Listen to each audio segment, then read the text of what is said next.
All right, everyone, welcome to Water Summit 2022. My name is Marta Lugo. I'm an assistant officer with Valley Water over external affairs. I want to start off by saying thank you to everybody who's made the time to come out this morning. We really appreciate you all taking the time to come, whether it's in person or virtually. We are so excited to have you all join us here today for this summit and see such a diverse crosswalk of different groups represented here, from the business community, environmental groups, government, municipalities, elected officials, and local community members. So thank you to all of you for making the time today to be here with us on this very critical topic of water and climate resiliency. We have a lot of challenges in front of us, and by working together, we hope that we can meet those challenges. With that, I'd like to let you know we have a very jam-packed agenda today and a lot in store for you. So just a few housekeeping items. There are refreshments here in the back. Bathrooms are right here, right next to us on the right-hand side. And for those that have questions, I would ask to please hold those till the end of the panel discussion. Our subject matter experts will be here available to answer questions after the panel section. And for those that are tuning in on live, you can email our staff. They will capture those questions and be able to respond. So we have an email that's available for the online folks to email. It's gyip@valleywater.org. And then without much further ado, I'm going to invite up here to the podium our Chair Pro Tem of Valley Water's Board of Directors, John Varela, to come up and give us our welcoming remarks.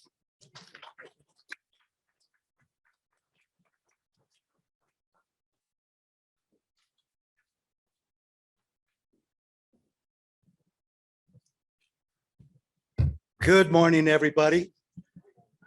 By way of introduction, my name is John Varela, and I represent District 1 on Valley Water Board of Directors.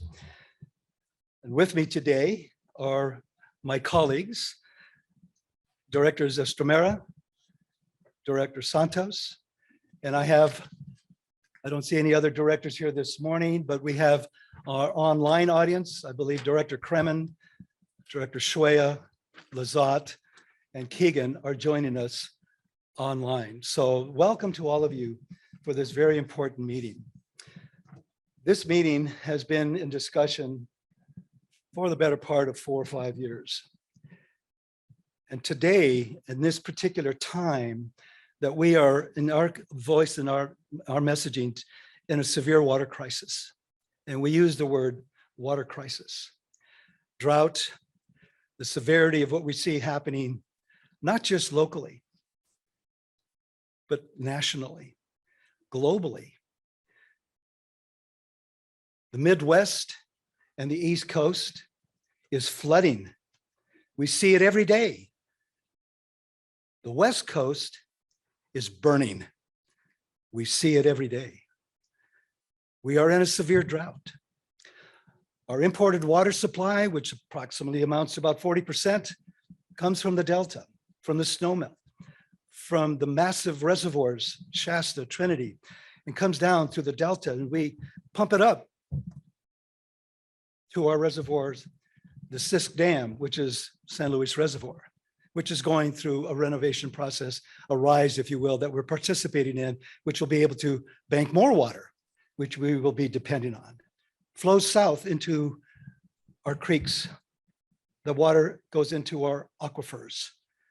It's pumped north, channels through our Coyote Creek, into our 3 treatment plants, also our 1 purified water system that we have in San Jose. So we're all about water. We're all about the sustainability of water.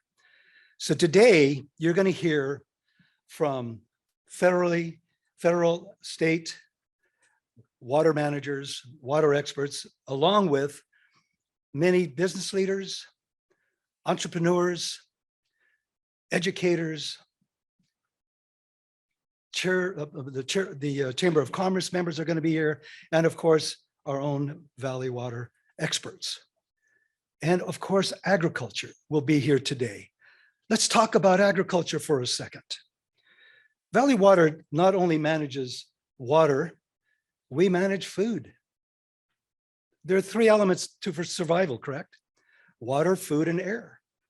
We are involved with water and food. Agriculture is such a pivotal part of what California represents to the entire nation, to the world, and to the economy for the state, the economy for Santa Clara County, for the Central Coast, and above us in the northern part of the state in the wine industry. All of that is at risk, all of it. You drive through the Central Valley today.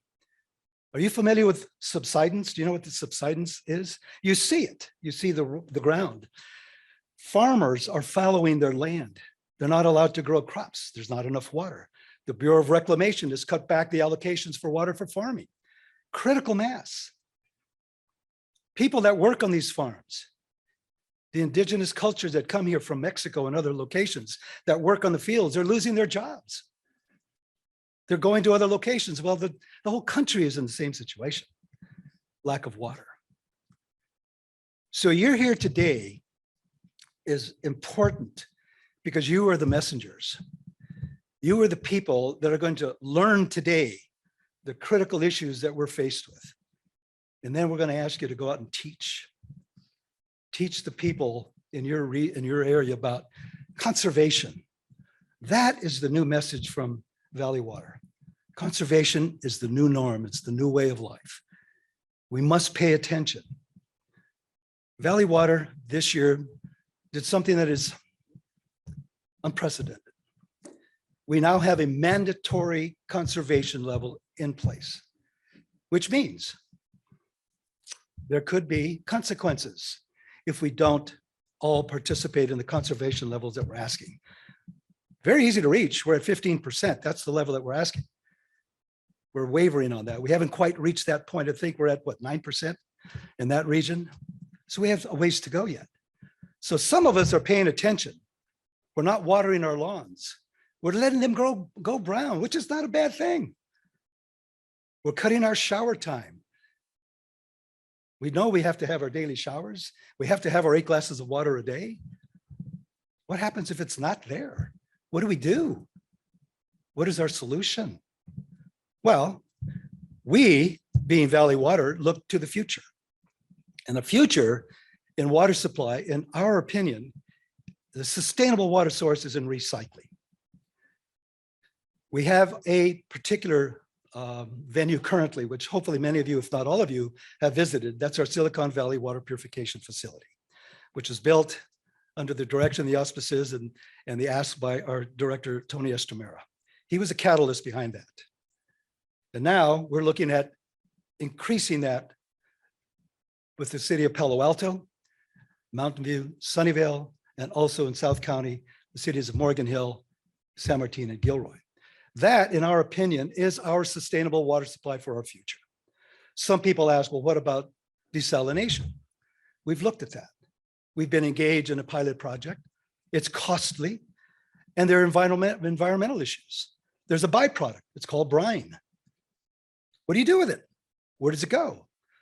Well, in San Diego, in Carlsbad, which built a monstrous plant about 5 years ago, discovered that that's a major issue for them. So what are they doing? They're taking the brine, putting it on a barge and sending it down to the Gulf of Mexico, not the Gulf of Mexico, the southern part of Mexico, and dumping it back into the ocean. That's not a solution. That's an environmental nightmare. So today you're going to be engaged, you're going to learn, and again, you're going to teach. So I want to thank you very much for being here today. And it's a privilege for me now to introduce our keynote speaker. Our keynote speaker today is Senator Alex Padilla. For those of you that know this particular individual know that he has spent decades of his life in public service, working for the disadvantaged, the oppressed, finding ways for them to take risks, advance themselves in their lives, and be like us, relevant, important. And he's now our first Latino senator on Capitol Hill. How about that? So he's not here with us live, but we have a video that he'll be presenting to you. In fact, there he is. Boy, talk about being upstaged. Why not by the best? So I leave you now, and I'll be back with you at the end to answer some questions and more engagement. See you in a while. Thank you very much.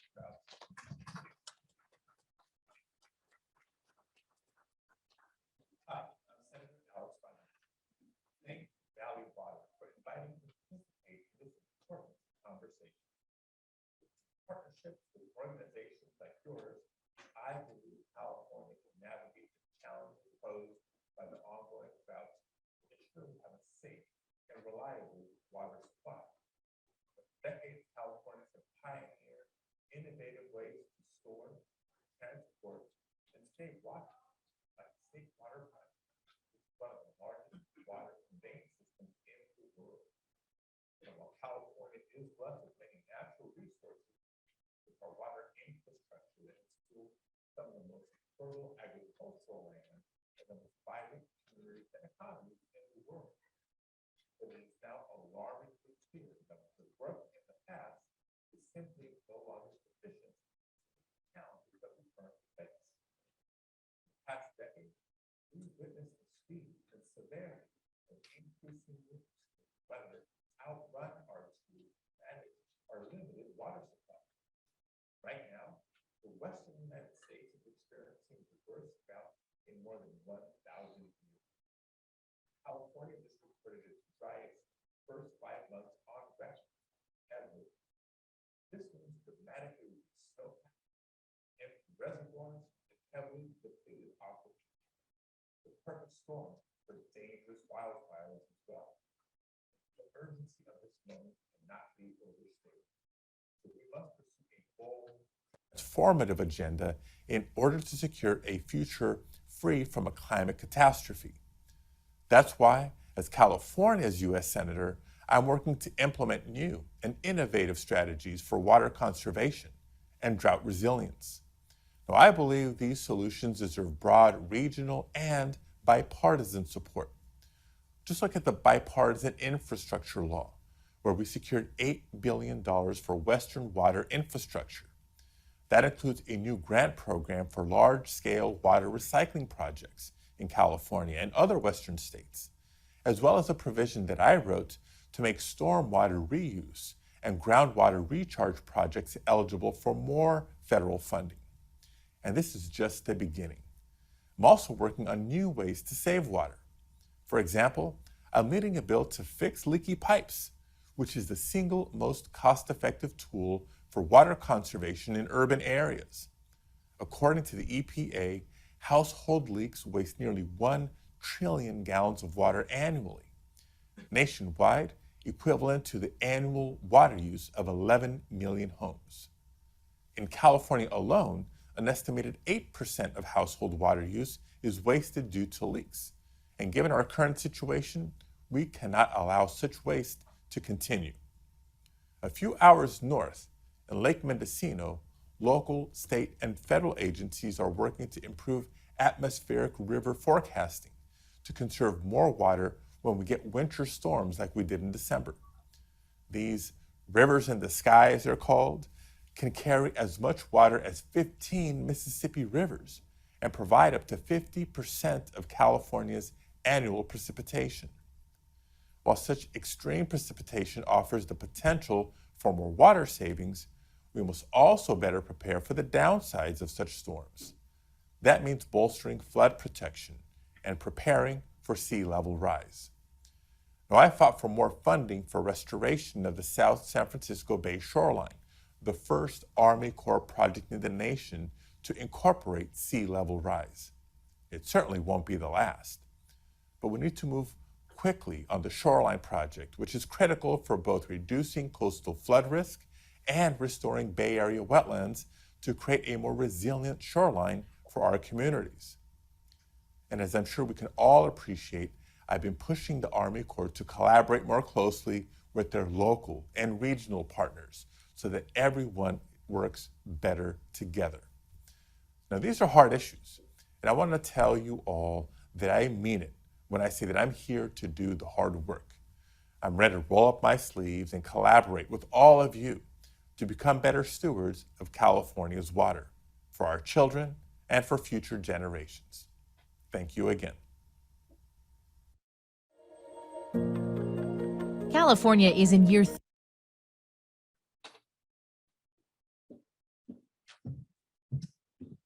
Thank you again to Senator Padilla for taking the time to be this year's virtual keynote speaker and for his tremendous support in the area of water.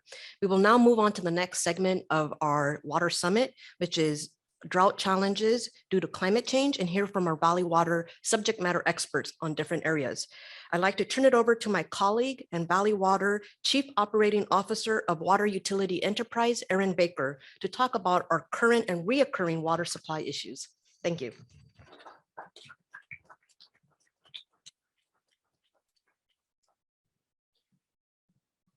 Thank you, Marta. Good morning, everyone. As she mentioned, I'm Aaron Baker. I'm the Chief Operating Officer of the Water Utility Enterprise here.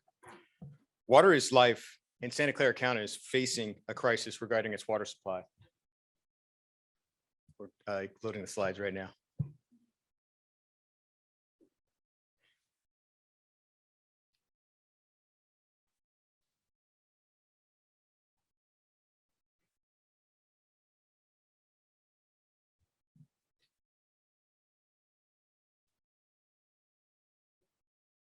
All right.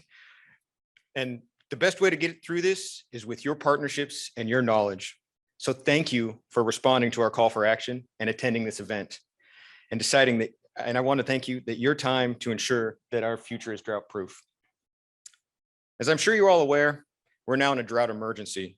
This is our third year of drought, and I don't know when this drought will end, but I do know another one will come. Our county relies on imported sources, and our imported allocations are some of the lowest ever. Our local water supplies and our reservoirs are critically low. Next slide, please. The investments we've made earlier have allowed Santa Clara County to become what it is today, but things have changed. Imported water allocations are much less than they used to be. We must provide water for a healthy environment and ecosystem. Our local reservoirs are limited due to seismic concerns, particularly Anderson Reservoir, which is our largest local reservoir. Therefore, to have a sustainable future, we must continue to invest in infrastructure, programs, and the environment. What are some of the impacts to Santa Clara County if we don't respond? If groundwater is overpumped, the ground is in danger of subsidence. That's an irreversible sinking of the land, and it's happened before here in Santa Clara County. That is why Valley Water is doing everything we can to guard against it happening again. There's a risk of wells going dry if we don't react. And groundwater is the only drinking water source in South County. It is imperative that we prevent that threat. Next slide, please. What can we do with the current drought? We must say yes to saving water. The Valley Water Board is taking several actions to address the current drought. What can we do to address future droughts? We must work together. Water is life and necessary for the people, the economy, and the environment of Santa Clara County to continue to thrive. Our water supply plans show that continued investments are needed and into programs so we can ensure a safe, clean, sustainable water supply, not only in our existing infrastructure, but additional infrastructure and additional conservation programs to offset the reductions from our current sources. Again, we don't know when this drought will end, but we do know another one is coming. Partnering with you, Valley Water will adapt and we will be prepared.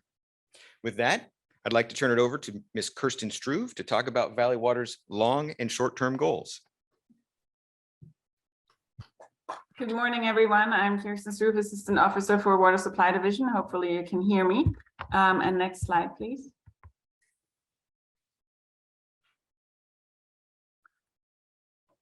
We've taken several steps to address the severe drought. We doubled the rebate for our water conservation program to convert thirsty lawns into water efficient landscape.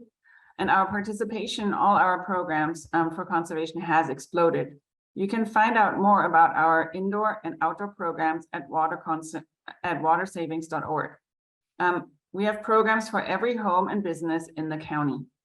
We also expanded our Yes to Saving Water public outreach campaign with water saving messages on TV, radio, print, social media, buses, billboards, and more. As Aaron mentioned, we are enforcing our outdoor irrigation restrictions. We're taking complaints from the public. While we focus on education, We will issue fines to those who repeatedly ignore notifications to stop water waste. We've also reduced water deliveries to our retailers and reduced groundwater recharge, but while we ensure that we have adequate recharge in South County. Next slide, please. Aaron mentioned our short-term savings goal due to the drought. We have been saving water, though we do need to do more. Currently, the savings we've achieved since we declared our emergency is at 3% compared to 2019. Actually, for this latest month, we are at 9%, as Chair Varela said. Although we have increased water use compared to 2019 earlier in the year, that was due to very dry conditions, and we then saw savings in May. In June, following the launch of our enforcement program and expanded public outreach, we achieved 9% savings and attained the governor's call of 15% water savings compared to 2020. Our baseline is 2019, so I know that's confusing, but we achieved the governor's call in June, but we still need to do more to meet our own target. Next slide, please.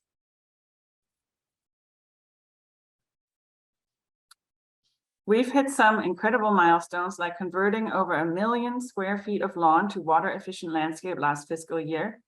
We have a water supply master plan with strategies for a sustainable water supply into the future, which accounts for the projected growth in the county and the need to address climate change.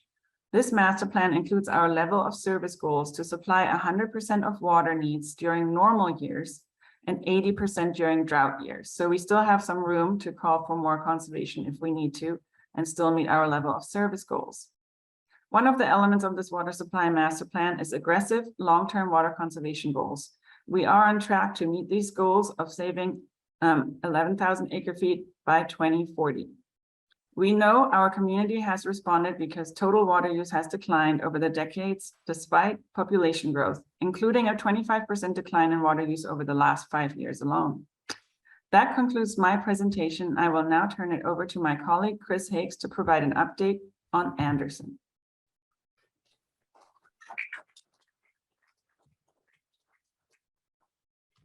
Thank you, everyone.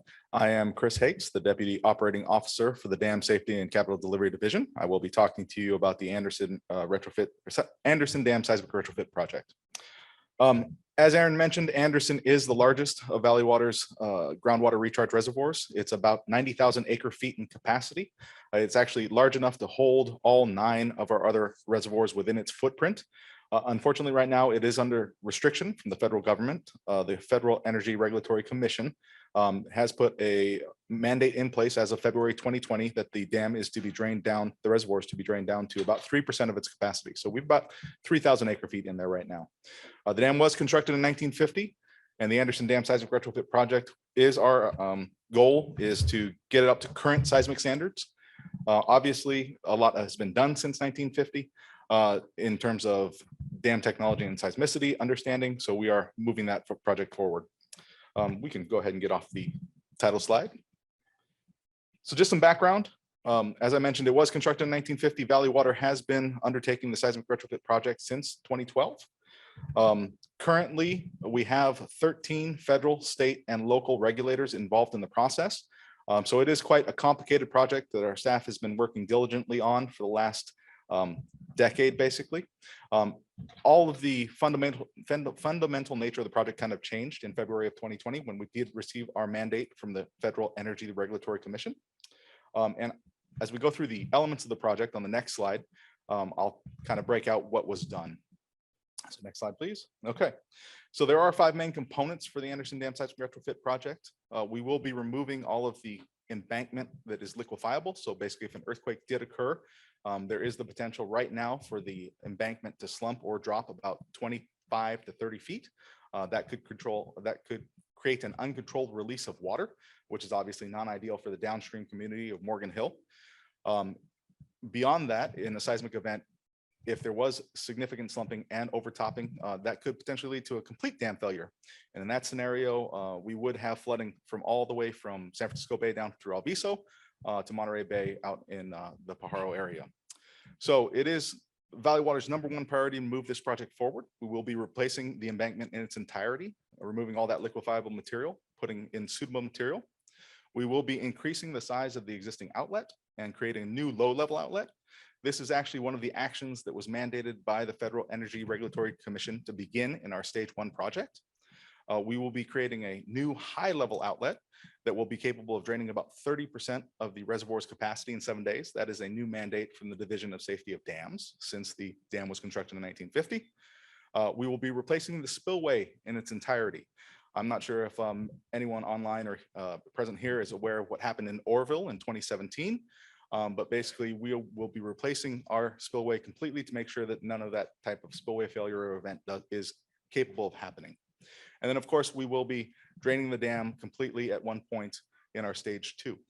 What you're looking at right now is the kind of bifurcation of the project as of February 2020. The low-level outlet construction is underway right now. It started last year. It's the Anderson Dam Tunnel project. We expect that will finish in about 2024. You can see that there are actually a suite of projects that are under construction right now.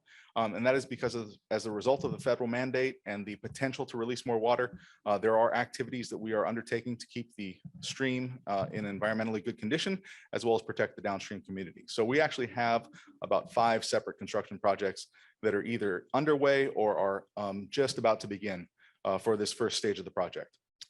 Once the Anderson Dam Tunnel project is complete in 2024, we will then start the stage 2 project, which is the embankment construction, the high-level outlet construction, the spillway replacement, and the draining of the facility. That is expected to take about 7 to 8 years. We are working with our regulators to see if that can in any way be sped up. But right now, we're projecting completion of the project somewhere around 2031 or 2032.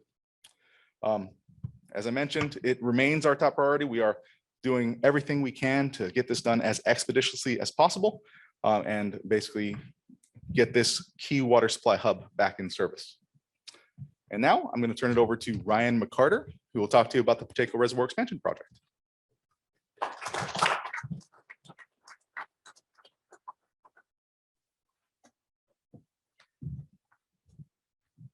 Good morning. Thank you, Chris. I'm Ryan McCarter. I'm the Assistant Operating Officer of the Dam Safety and Capital Delivery Division. The Pacheco Reservoir Expansion project is a strategic long-term investment towards ensuring a reliable supply of safe, clean water in the face of climate change. Expanding Pacheco Reservoir will double the amount of water that we can hold in our reservoirs, which will decrease our dependence on our local groundwater supply and provide a reserve of water for emergencies. The existing Pacheco Reservoir is located in southeast Santa Clara County, near Pacheco Pass Highway. And this location is ideal because it will allow the expanded reservoir to connect to an existing pipeline that already delivers imported water into our region.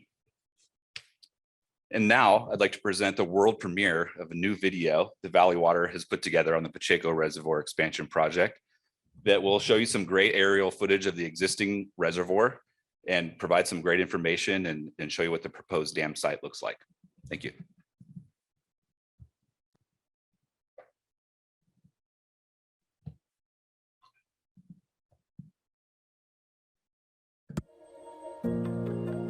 California is in year 3 of severe drought with no end in sight.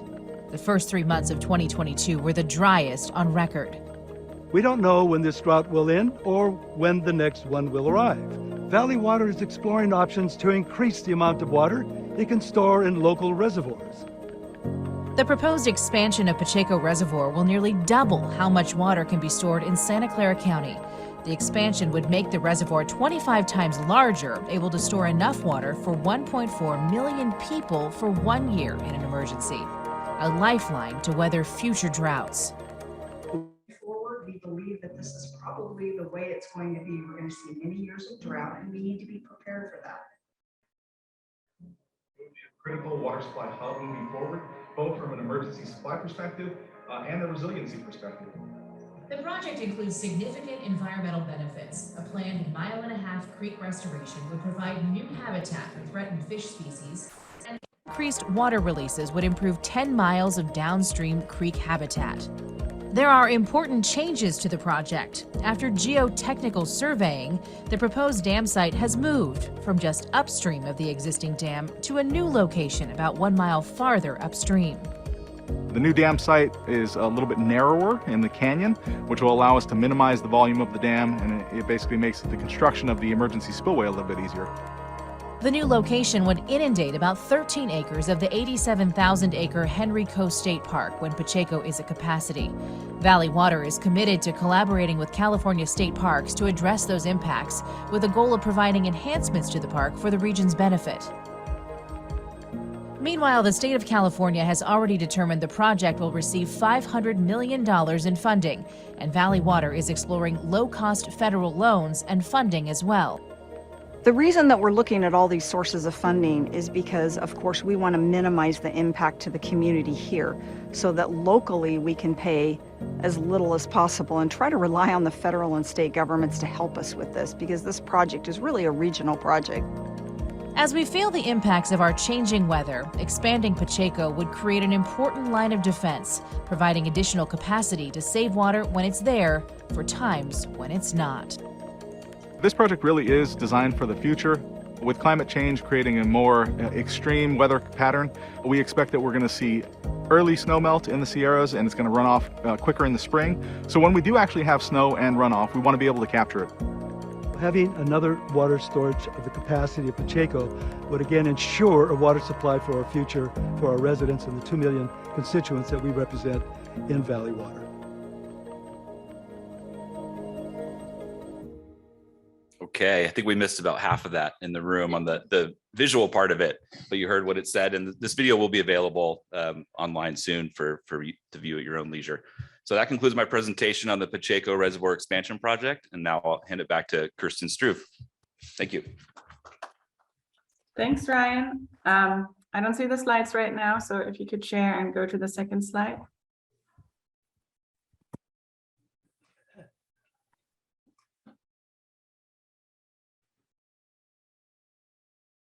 I'll just start talking because I get to talk to you about Purified Water, which is the long-term solution to the drought, to create a local and drought-proof source of supply. Purified water is when treated wastewater that is normally discharged to the bay or used for non-potable purposes is further treated to drinking water standards. It can then be used to replenish our groundwater, and in the future may be used directly once such regulations are established. Valley Water has invested in expanding its Purified Water program. Currently, we operate the Silicon Valley Advanced Water Purification Center that Chair Varela spoke about earlier, and if you are seeing the slides, it is pictured there. And this collaboration with San Jose and it's a collaboration with San Jose and Santa Clara Regional Wastewater Facility. We purify water that is then blended with recycled water to increase its quality and range of non-potable uses. But it has helped us get ready for the project we're implementing now. We have an aggressive goal to meet 10% of our county's water demand with recycled water per our water supply master plan. Next slide, please. We are currently working on building on our experience with the Purification Center to develop an indirect potable reuse project to provide groundwater recharge for the county. This project would include a new purification facility in Palo Alto, where we receive treated wastewater from the nearby wastewater facility. That purification facility would further treat it and remove solids, bacteria, viruses, and other contaminants through microfiltration, reverse osmosis, and then ultraviolet light applied for disinfection. Our project also includes a 20-mile pipeline to our existing groundwater recharge ponds in the city of Campbell. This purified water would then be used to replenish groundwater. And during a drought like this one, having this purified water project is critical to ensuring sufficient supply, as imported water supply has become more uncertain in the face of climate change. We hope we can count on the support of many of you here in working together to make these drought resilient projects come to fruition in the near future. And I will now turn it back over to our MC, Marta Lugo.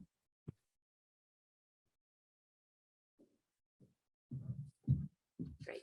Thank you so much, Kristen. She's joining us online this morning from Germany. So we really appreciate her hopping on online. And as I'm sure you've all noticed, we've had a few technical glitches. We gotta love technology. We're trying to do a hybrid online and in person. So we had a little few technical glitches we're trying to work on. But we're gonna take a pause right here and maybe ask the audience if they have any questions on any of the material that you've heard so far. Maybe we could take 3 or 4 questions and then a short little bathroom break for folks. So any questions from the audience? I see one up here. You can say the question, I'll repeat it.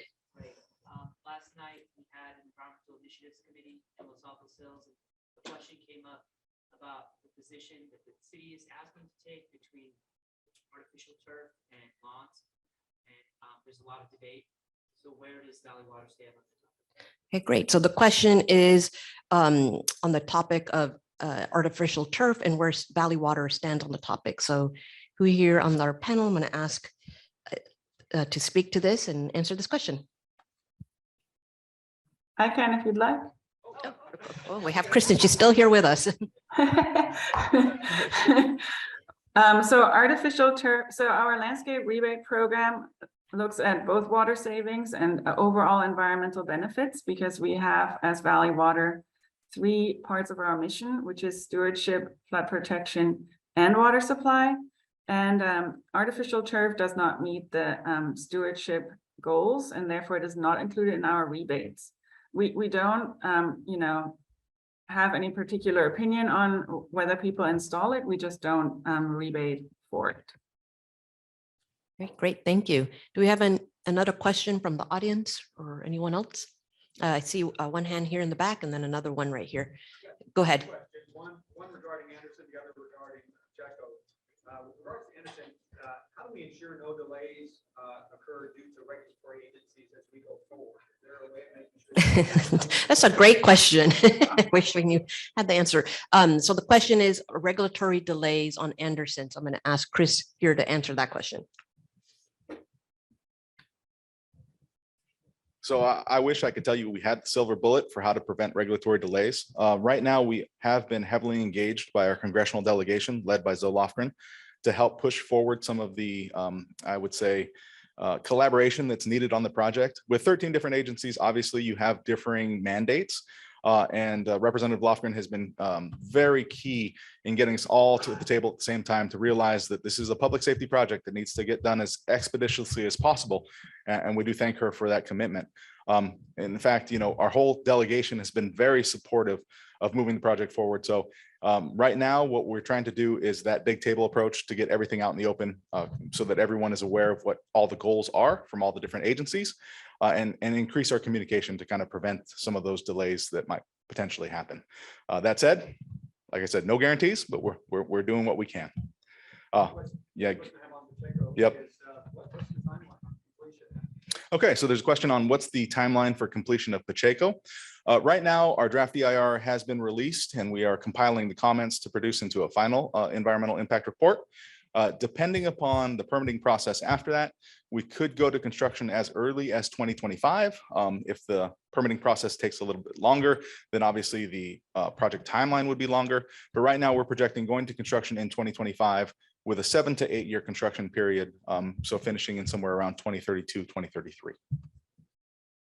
And we have one more question here from. Okay, funding.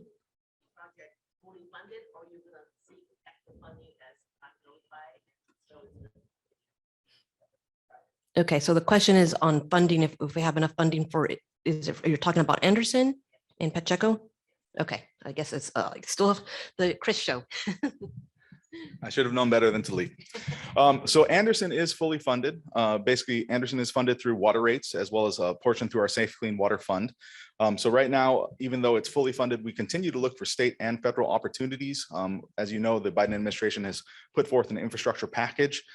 So where money is available, we'll be pursuing it from there. Also, the state has recently put forward a kind of a dam safety program that we'd like to be a participant in.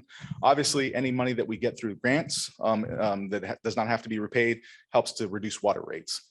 For Pacheco, Right now, we are on the early stages. We've got about 500 million, I think it's actually 507 million from the state of California through the WISIP program, the Water Storage Infrastructure Program.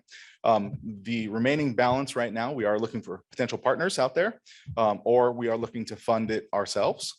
Basically, we have not, we've made a commitment to the state to fund at least 70% of the project. That could be through partnerships, or that could be through self-funding. We also continue to look for federal grants on state grants on that project as well, even though we do have $500 million in hand.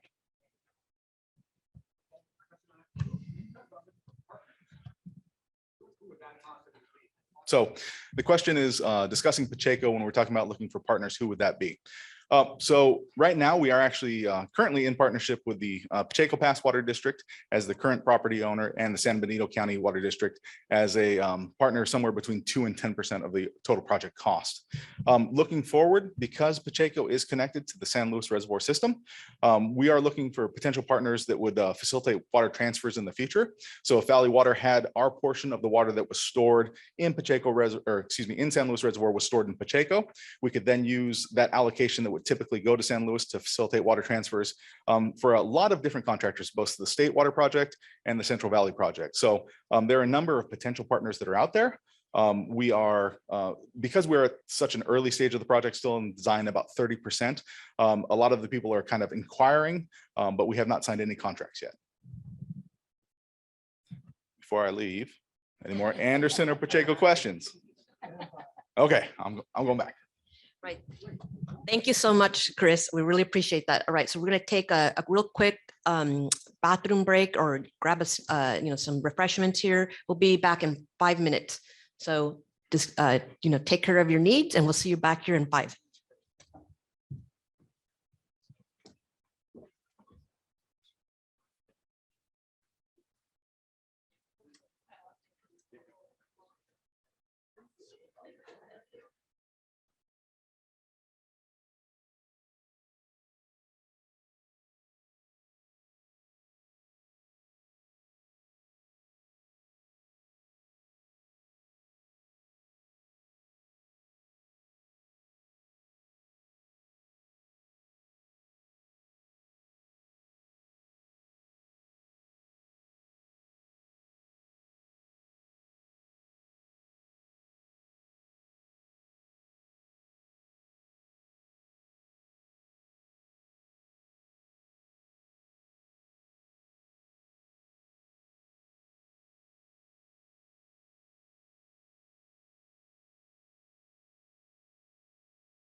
So I don't know if Kristen's still online and can answer that question, or maybe Aaron.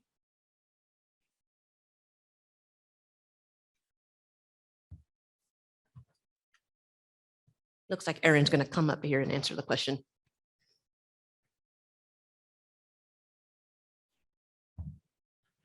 Excellent question. And of course, we definitely have our eyes on the PFAs and the other things that are out there in the PFAS and other realms. So the technologies at the Purification Center can take out most of those contaminants, but the issue that you also have is once you've taken them out, you have what they call the brine or the concentrate that then comes from those particular from that particular offstream. So the technology, there are technologies out there, expensive technologies to remove these components, but you then also need to understand with the what they'll call the effluent or other things. How do you deal with some of those? So we're currently working with all of our retailers to understand how PFAS and other PFOA related chemicals are impacting our water supply, and working together to understand where that is. We're actually a little fortunate here in Santa Clara County that we're not quite as impacted as some of the others, but it is definitely key on our radar and key onto how we're going to make sure that we have that sustainable groundwater supply for Santa Clara County.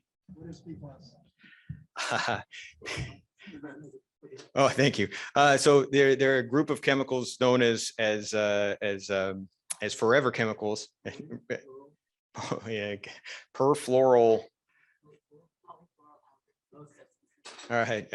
Yeah, it's an acronym for, yeah. And actually on valleywater.com, we also have a FAQ and a bunch of other things out there, but there are a bunch of what they're called forever chemical substances that were used that are very difficult to remove once they've attached themselves to water.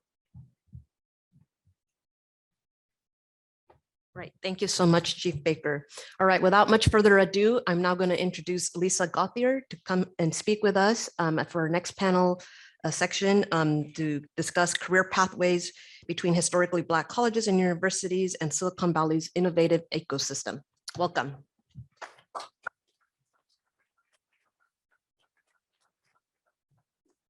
Good morning.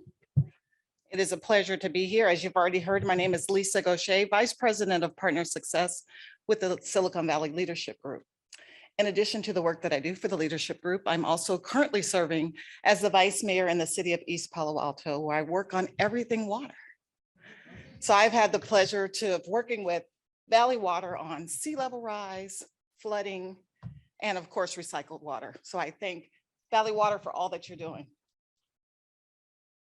I want to thank Genevieve Yip and the Valley Water staff for inviting SVLG to talk about this partnership with UNCF. One of the top issues that we hear when I'm meeting with my members is the issue of talent pipeline, not having enough talent in the pipeline to address those roles. The UNCF partnership by SVLG was designed to address these issues. And one solution could be to increase the opportunities for students from HBCU schools. SVLG is California's most dynamic business organization, representing more than 350 organizations in shaping the innovation economy. We were founded in 1977 by one of the Silicon Valley's pioneers, David Packard. Today, our membership includes businesses of all sizes and virtually every one of the large brands in the Valley. We focus on a range of policy priorities for our members, from affordable housing, corporate tax policy, antitrust, as well as housing, education, healthcare, transportation, climate, and racial justice and equity, just to name a few. We're also working to transform the face of the business leadership and promote a more diverse and inclusive working environment where all Silicon Valley residents can thrive. In the DEI space, we've introduced our 25 by 25 initiative, where we've asked many of our members to increase their leadership levels with underrepresented community members by 25% by 2025. We know this is a lofty goal, but we have to be deliberate in addressing the diversity issues within our region. We also continue to prepare and provide board readiness training for many of these underserved community groups. Early this year, we announced the UNCF by SVLG partnership. This ambitious new partnership was created to address and connecting HBCU students to internships and career opportunities in the Silicon Valley. Why is this important? African Americans make up 13% of the US workforce, 8% of the nation's tech workforce, but only 2% of Silicon Valley's tech workforce. This lack of Black representation in our companies impact our corporate culture, the products we're able to bring to market, and economic mobility for some. Through the leadership group and the more than 350 membership companies, UNCF now has the type of access and backbone that they need to expand the pathways and opportunities for HBC students and alum. And our member companies have the access that they also need for a more robust and sustainable recruiting, hiring, and retention practice. This partnership will leverage the existing UNCF programs initiatives, including HBCU Computer Science Academy, HBCU Tech Innovation Summit, Career Pathways Initiative, Student Professional Development Programs, and the soon to be released UNCF Career Portal. SVLG will leverage its resources, assets, and relationships with its member companies to facilitate HBCU internship and identify career opportunities for students and interns. I want to thank the Valley Water for staff for being one of the first companies to step up and participate in this great partnership and addressing your talent needs as well. As companies look to address your talent needs, I want to encourage us all to think about the talent pipeline that's available through the UNCF and HBC universities. I want to thank you for your time today. I will be sticking around to see if you have any more questions or would like to learn more about our program. Thank you.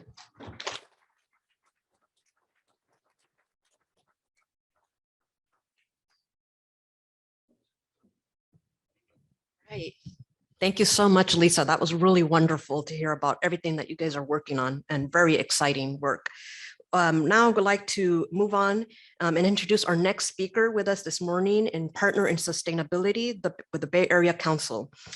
With us this morning, we have Senior Vice President of Public Policy, Adrian Covert from the Bay Area Council. In his role, he provides research and advocacy leadership for the Bay Area Council's committees on homelessness, water and resilience, commuter shuttles, and advanced communications infrastructure. He has led numerous Bay Area Council initiatives, including legislation to update California's water data systems and other initiatives.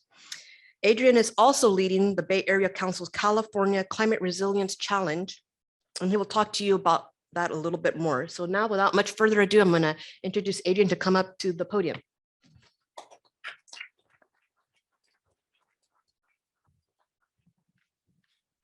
Morning. First, I want to thank Genevieve and Valley Water for inviting me to come give a few remarks today. I'm going to talk mostly about the California Resilience Challenge, which was an initiative launched by the Bay Area Council Foundation in 2018 and is now about to launch its third grant year. And it's really done something I think that hasn't been done in this way in the United States. So first, okay, I got slides up. Good. Keep this one up. So virtually every single climate related threat or stressor in California has been broken. Every record has been broken over the past 10 years. With regards to drought, we're in our second 1,000-year drought in as little as 10 years. Flooding, someone mentioned Oroville Dam, the disaster at Oroville Dam, which that same storm system caused significant flooding right here in San Jose. Heat temperature records have broken. The hottest record summer in California was just 2 years ago, which also recorded the hottest single reliably recorded temperature ever recorded on the surface of the earth in Death Valley, over 130 degrees Fahrenheit.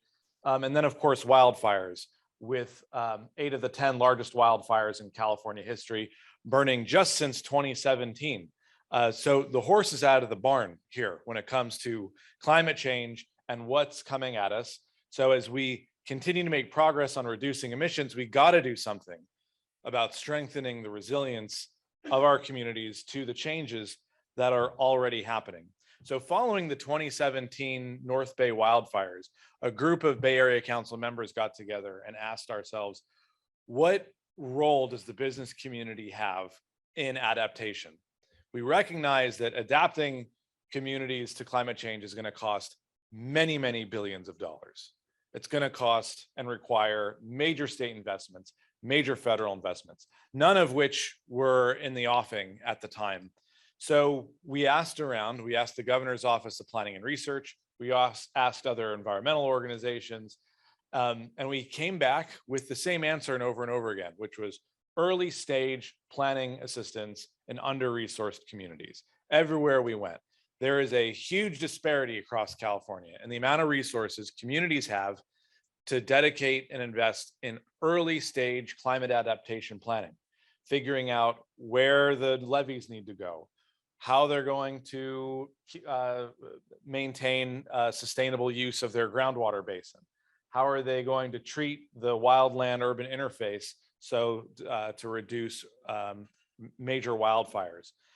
And at the time, again, there was no reliable state source of funding for early stage climate adaptation projects. And another important factor for us figuring out what space we would play in this was that recognizing that climate impacts in California aren't local, they're not even really regional, they're really statewide. If you all remember the day where the skies turned orange and red in the Bay Area a few years ago, that was on my birthday, I'll never forget it. That was from wildfires in some instances 300 miles away, right? Bay Area gets half of its water supply from water imported 200 miles away. This is not just about protecting the Bay Area's little bubble.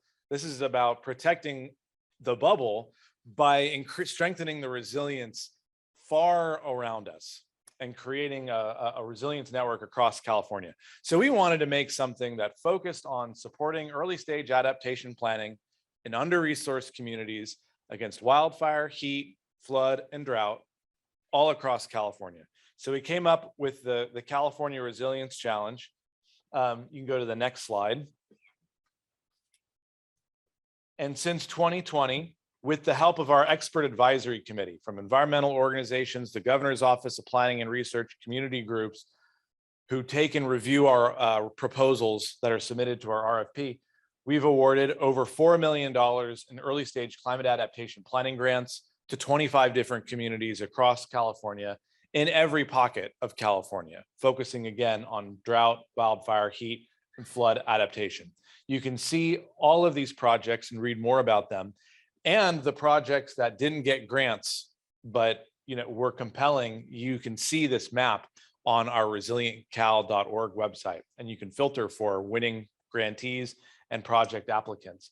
And it's about to get a whole bunch of new information in a few weeks when our RFP window closes. So we've been able to select from these just a couple projects that I'll showcase that I think are noteworthy. We're doing geospatial LiDAR analyses in urban East Los Angeles to find ways to mitigate the urban heat island effect. LiDAR helps us figure out where trees are lacking and would have the most beneficial impact on reducing daytime temperatures during heat events. We're currently training formerly incarcerated Californians for jobs in forestry and wildfire resilience, including 50 jobs right here in the Bay Area. We're doing geospatial LiDAR analyses of our forest landscapes to figure out which areas need treatment the most. And we're also working with Native American tribes to figure out what to increase water quality monitoring at ancestral watersheds, including such as Clear Lake. So with all of these, we're really excited to, in a few more weeks, we'll be closing our RFP for the third round of grant funding. And growing a program that hasn't really been done before in the United States. Let's do the next slide. What's unique about this is that we're bringing together the private sector with energy utilities and water utilities and environmental organizations like the Resources Legacy Fund, JP Morgan Chase. Valley Water has been a stalwart supporter of this initiative for the past 2 years. We're really looking forward to growing this and developing a pipeline of early stage climate adaptation projects that are going to be much more competitive for attracting those state implementation dollars when they come down the line. And federal dollars increasingly too, happy to say. So with that, I am all finished. Thank you for taking my remarks.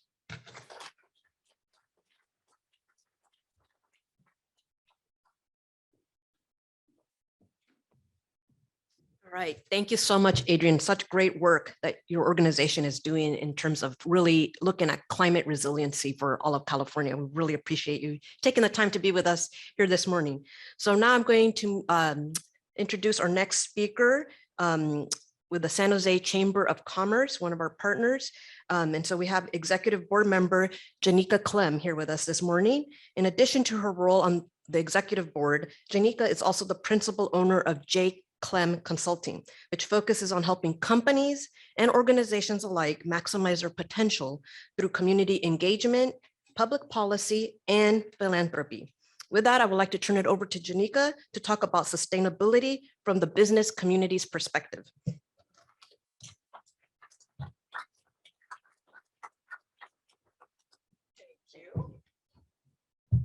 Good morning, everyone. It's Janika Clem. It's nice to see you all.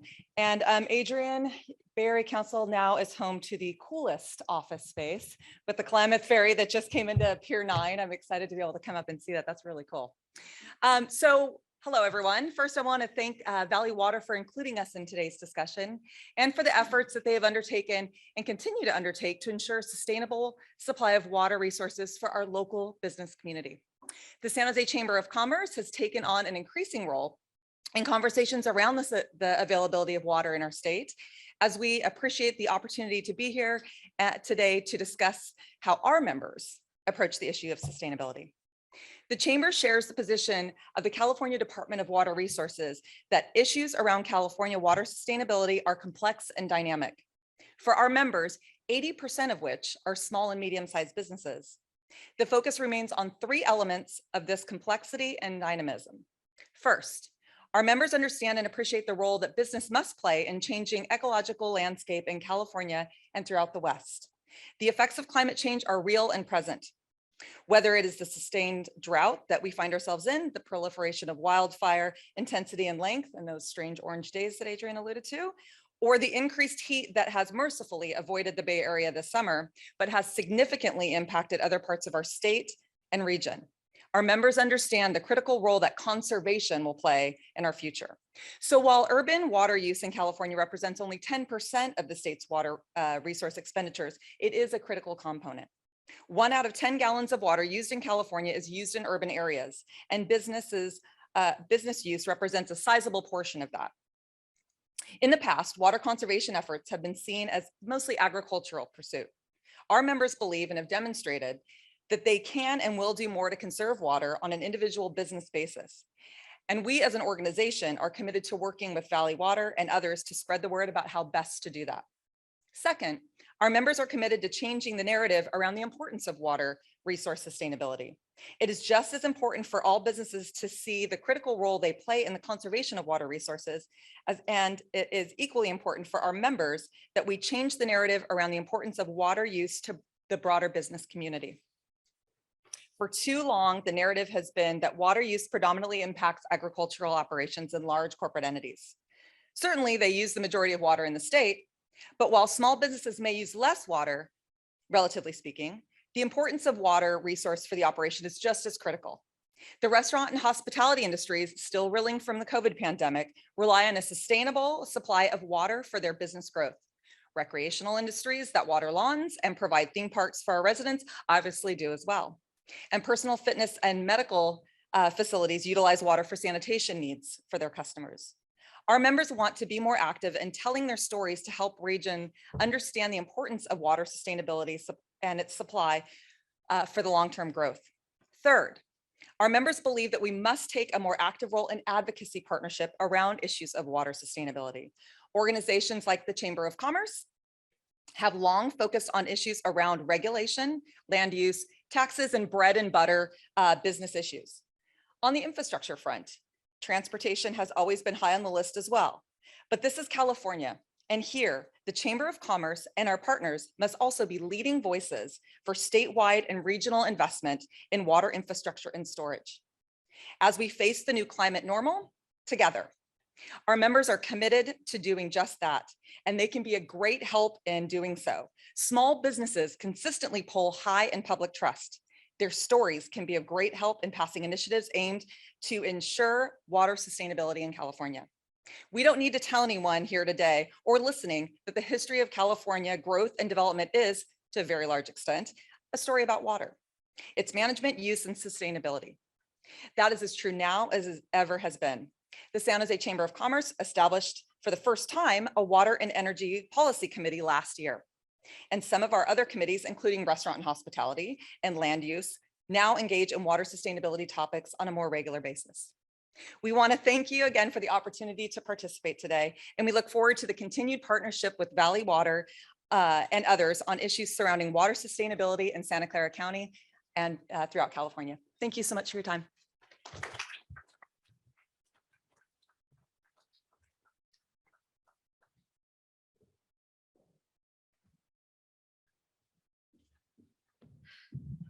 All right, thank you, Janika, for that great, thoughts that you provided and insightful, just commentary. All right, we're gonna now move into the next segment with our next speaker. Our next speaker is from the Santa Clara County Farm Bureau, Second Vice President and Secretary, Tim Kiala. Tim is a Chief Operations Officer at George Kiala Farms. For over 4 decades, the George Kiala Farms has been planting, harvesting, and packing agricultural food products. The Kiala family has evolved and grown their business to reflect the changing market needs and new environmental stewardship that's required and techniques in paving the way for future generations. So with that, I'd like to turn it over to Tim.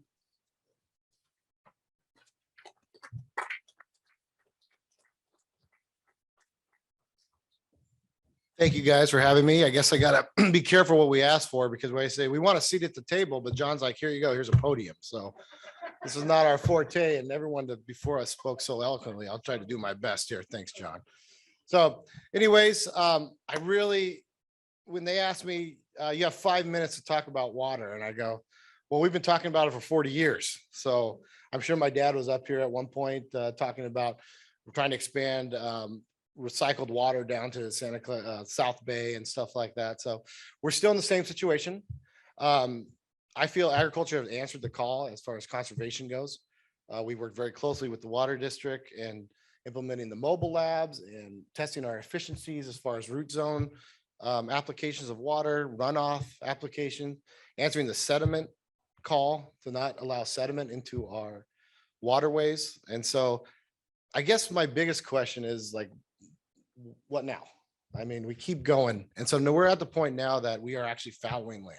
So we've, most of our ranches have both surface water that comes from San Luis Reservoir, it's a cross valley connection, plus our own wells. Well, the wells are older.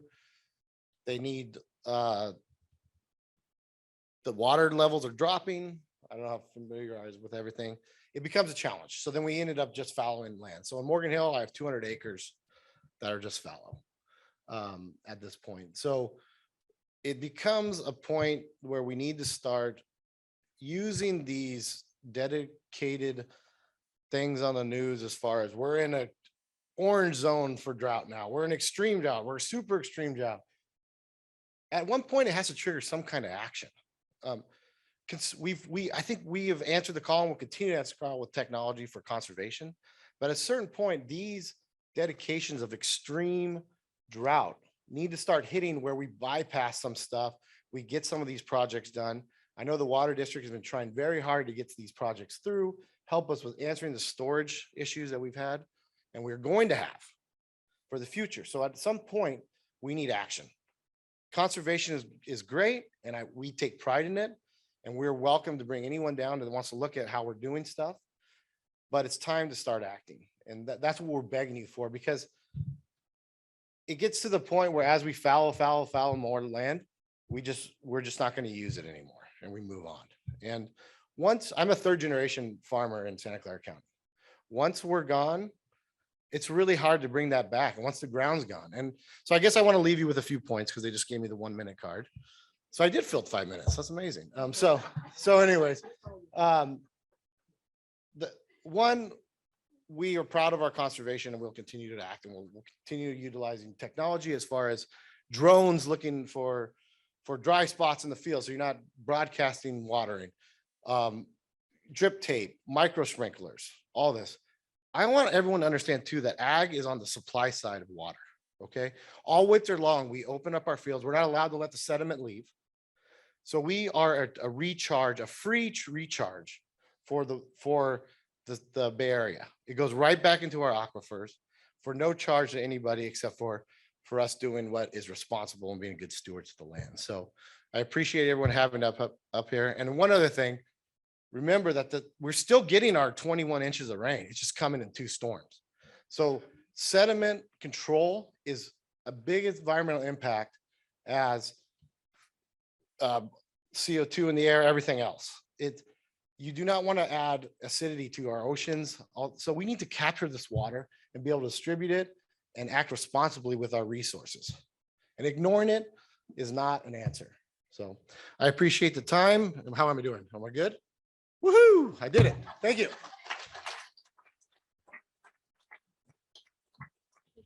Great, thank you so much. Actually, that's a great segue into our next part here, and that's about taking action. What can we do as partners coming together to take actions in terms of a solution? So thank you, Tim. We'll now move into the next section on how to partner together for the future. And I'd like to turn it over actually to my colleague, Ashley Shannon from Valley Water's Supply Planning and Conservation Unit to talk about water conservation.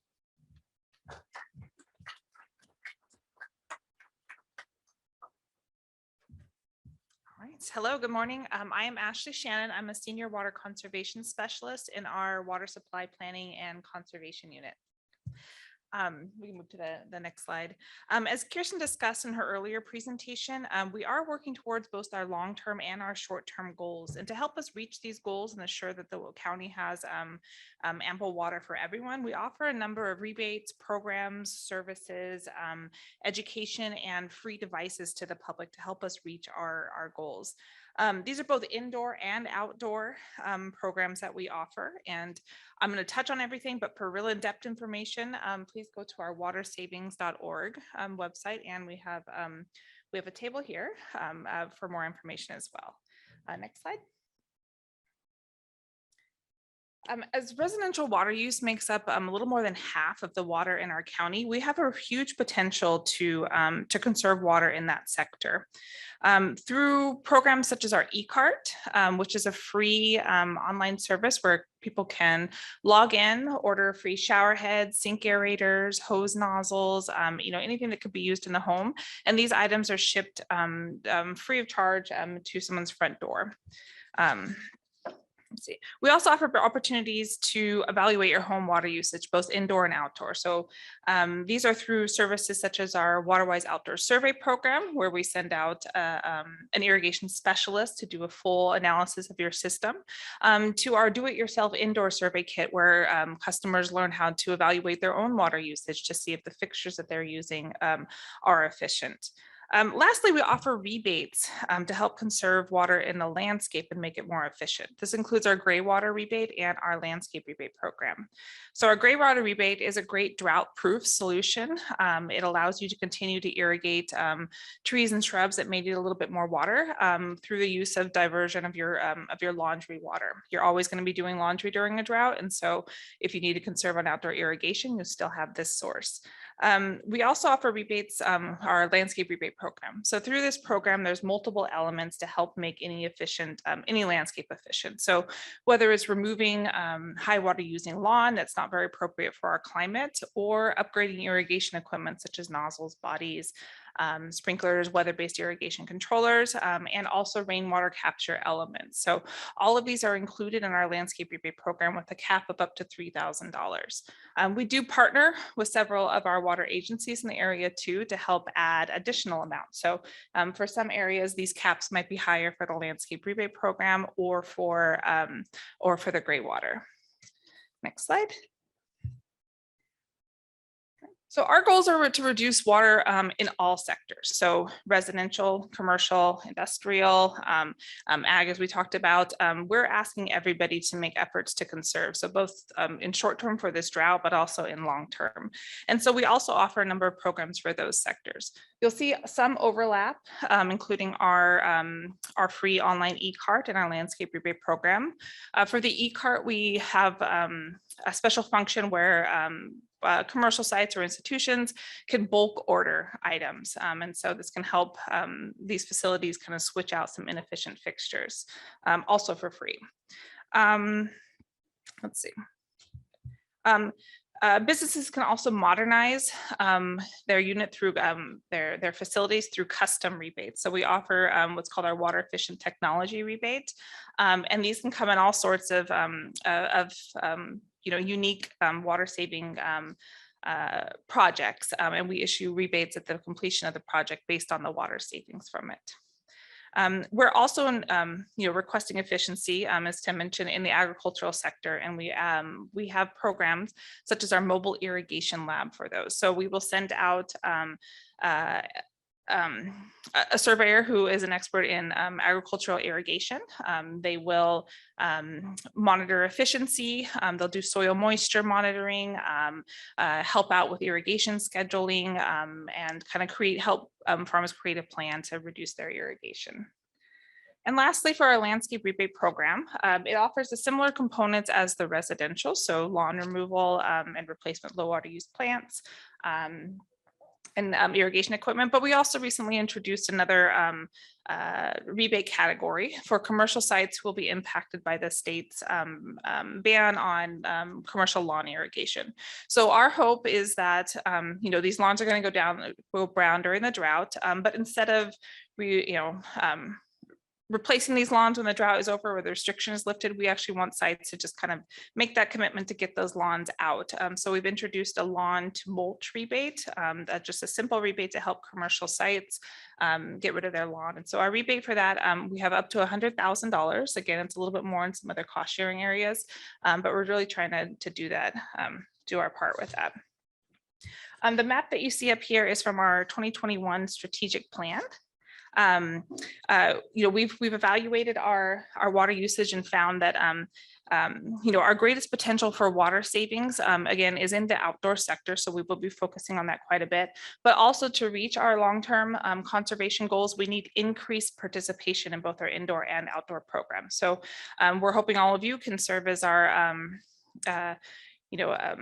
ambassadors to the community and help encourage, both the residential and the commercial, and especially in the commercial sectors. And yes, for, business sites, commercial sites, institutional, we've had several cities participate in our program. So, we can each do a little bit of all of our part, and we offer kind of a little bit of everything for everyone. All right, thank you. And I'll turn back over to Martha.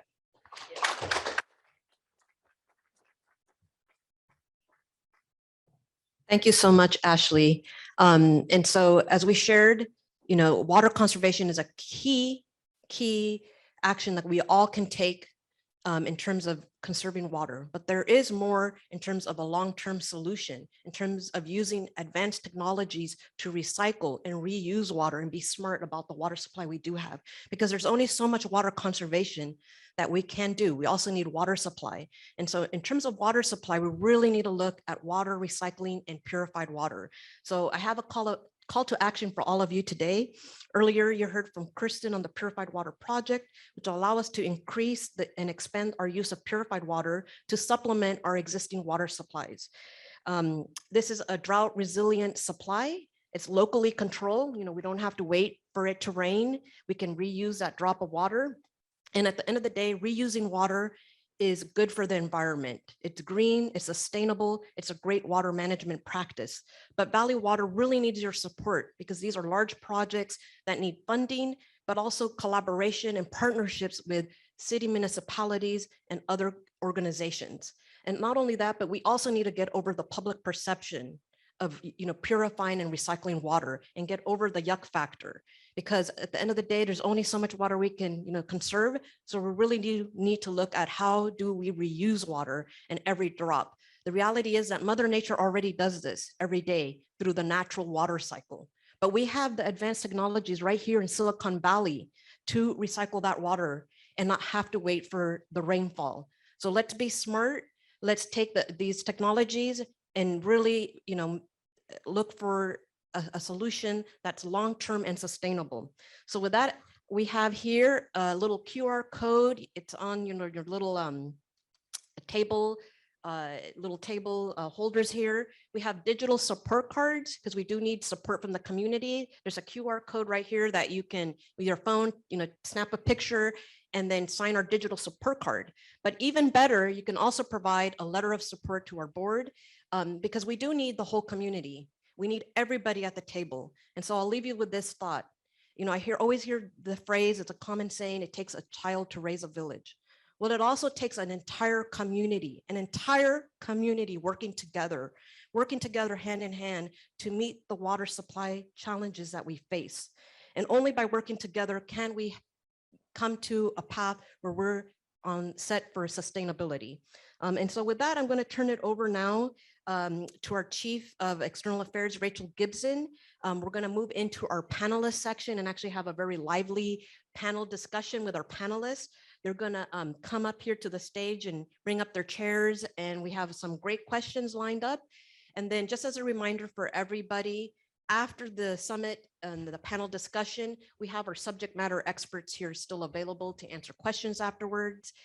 If you're not in person, you can also email your questions to our staff, and they will definitely capture those and respond to all questions for today. So without much further ado, I'm going to turn it over to Chief Rachel Gibson.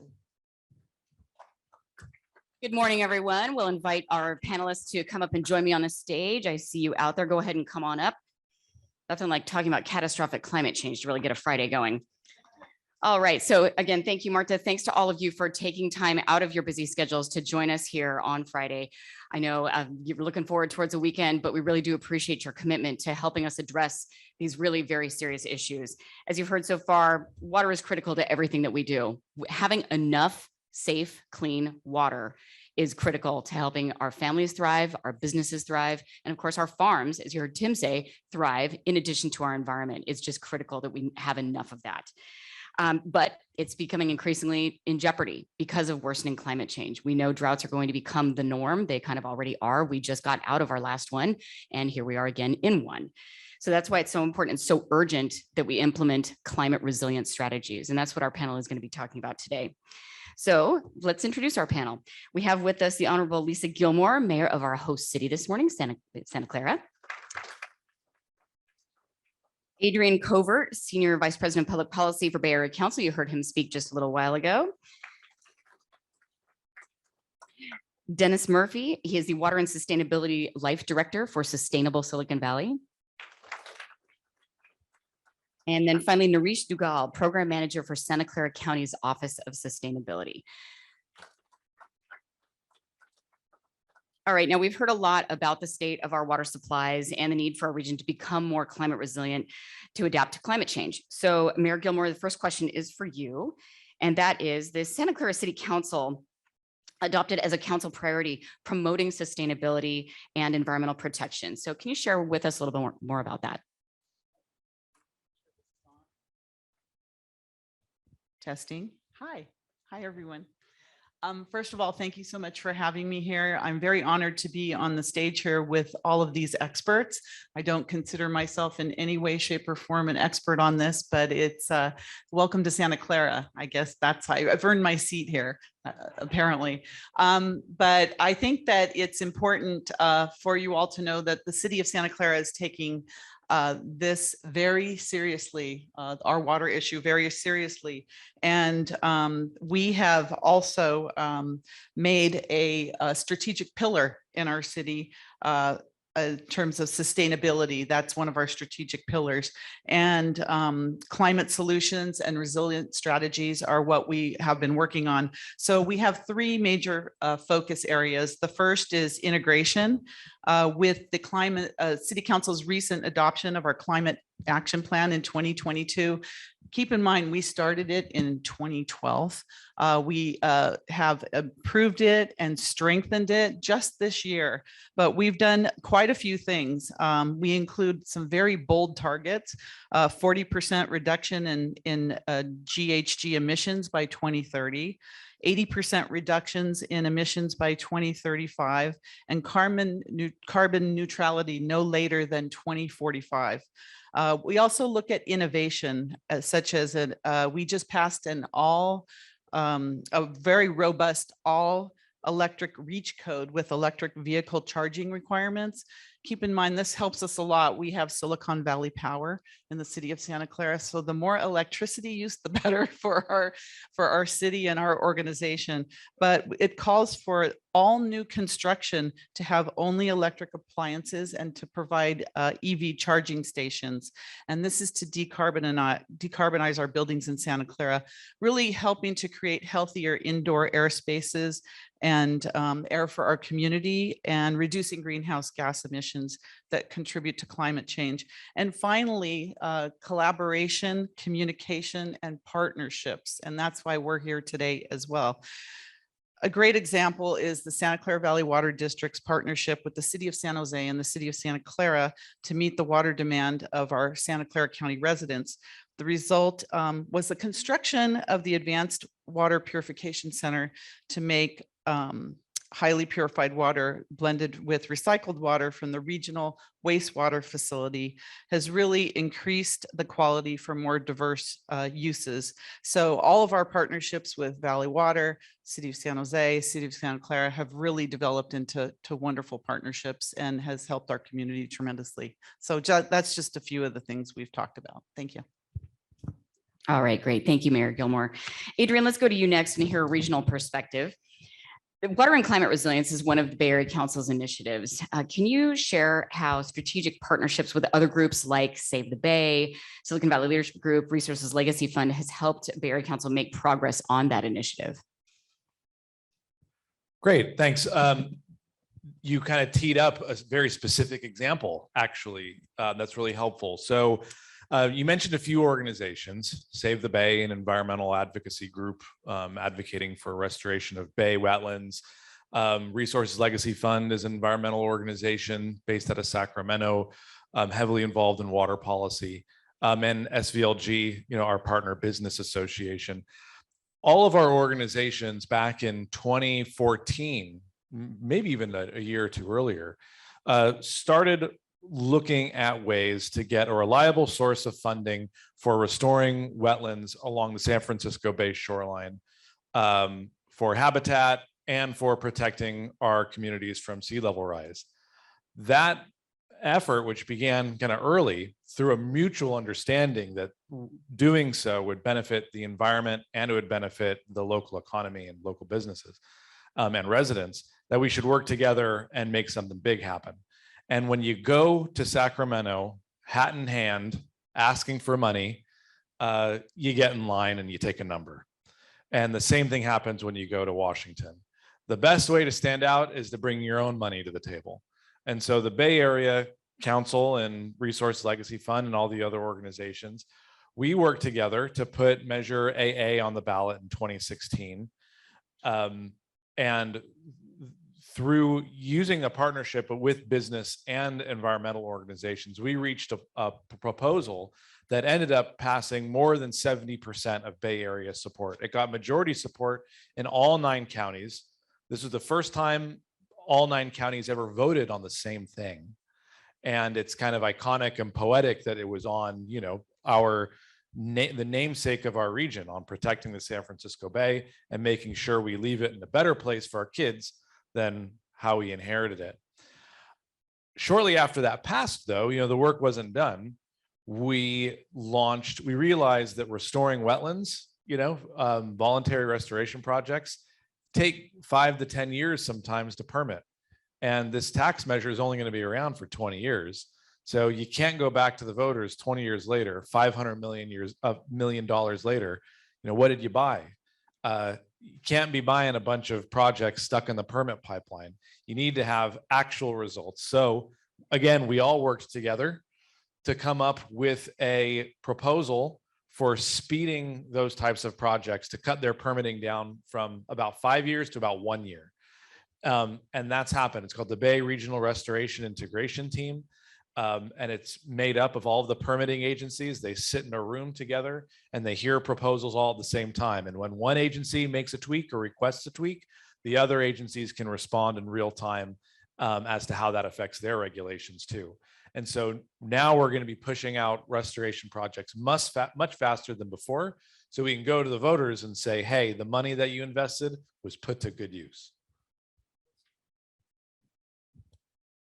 All right, thanks for that, Adrian. I do want to note too, Mark had asked a question earlier about, just permitting and regulatory delays, et cetera. What Adrian just mentioned is a model for that we are using and that a lot of other agencies are trying to use to get projects that are really complex off the ground and completed sooner and faster.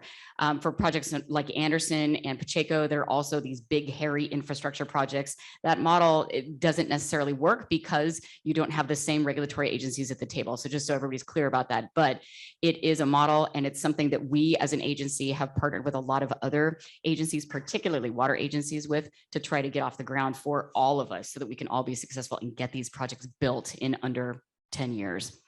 All right, Dennis, let's go to you. Let's talk about Sustainable Silicon Valley's water roundtables. Your organization launched those to tackle water issues, which we know are thorny and complicated.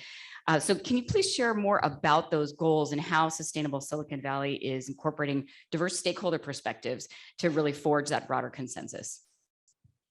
Sure. I do want to put an idea, an image in your head, and that's of a duck swimming. Very placid above the water, furiously paddling below. And actually similar to what Adrian was just talking about, as far as kind of the success of the Bay permitting structure. And I do feel, like EPA and the Bay Water Board has really exhibited a lot of leadership in that particular area, as far as actually really pushing people to be innovative. And it's not something you usually hear from the regulators that are really talking about innovation. And so in a similar manner, I mean, the water roundtables are this idea. I unfortunately at this point, I really can't go into too much about the stuff we're doing there. Hopefully that will come above water soon, but we're furiously paddling. But in terms of the goals of it are similar to, it's a simple thing really, as far as, trying to get people in the room, understand their perspectives, and see what, compromises can be made and adjustments. That is very simple to say, very hard to do. And so we have a number of, actually, it's funny you mentioned that one, because we do have a number of different things. We have the above the water events. We've had in June, we had Sustainapalooza. September, we have Waterpalooza, which Valley Water is always been a big part of. And that's 2 days of, it'll be online once more, but it's 2 days of fairly deep dives in a whole variety show of water issues. So if you're an expert in water reuse, for instance, you're probably not up to the latest issues in terms of supply, and especially supply to our imported water supply and what's going on in water banks and things. And you get to learn about, about the fuller array of things. And also one thing we're really learning about in terms of supply, by the way, is the agricultural perspective. And urban water is 20%. There's a lot more agricultural usage, and how that is used and is really something that we're starting to come up to speed on and try to understand and support different measures in that area. So the other things we have this alignment now with the Smart Surfaces Coalition, which is an organization in DC that is based on urban cooling.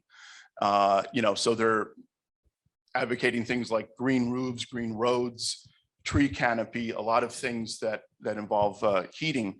But the important thing is that they're really smart about the financial vehicles, because this is like citywide stuff, the financial vehicles that might be available, and and here's my pitch for the next Nobel Prize in economics, for the valuation, the serious economic valuation of multi-benefits.